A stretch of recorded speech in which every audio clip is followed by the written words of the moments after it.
Hey everyone, this is Blake with Instrumental Wealth, and today I want to talk to you about whether or not it makes sense to convert your traditional IRA to a Roth IRA. Well, what is a Roth conversion? Well, it's when you take traditional IRA, i.e. pre-tax dollars, and you convert them to an after-tax account that's guaranteed to be tax-free for the rest of your life. Why would you do this? Well, when you pull out traditional IRA dollars in retirement, you're going to pay ordinary income taxes on the full amount of the distribution, whereas with a Roth IRA, after you make that conversion, all future growth and distributions from that account are going to be tax-free.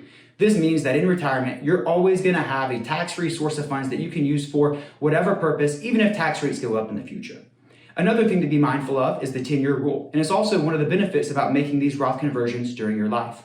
If you pass away and leave your IRA to a non-spouse beneficiary, maybe it's your child, maybe it's a niece or a family member, they're required to pull out these dollars, 100% of the dollars, by the way, within the first 10 years after your death. Well, if these dollars are in a pre-tax account, maybe they're still in their prime income earning years, they're going to pay 30, potentially 40% income taxes on those distributions. Whereas if it's in a Roth IRA and you did the conversions during your life, they're not going to owe taxes on the distribution, even if they still have to pull it out over a 10-year time frame. Another thing to be mindful of is your income today and your living expenses in retirement. If you're making a significant amount of money today, more than what you'll need in retirement, you would be converting those traditional IRA dollars to a Roth at potentially a higher tax rate than you would pay in the future. Keep in mind though, tax rates aren't guaranteed and they could always raise tax rates in the future, which then you're really stuck there. But it's definitely something to be mindful of.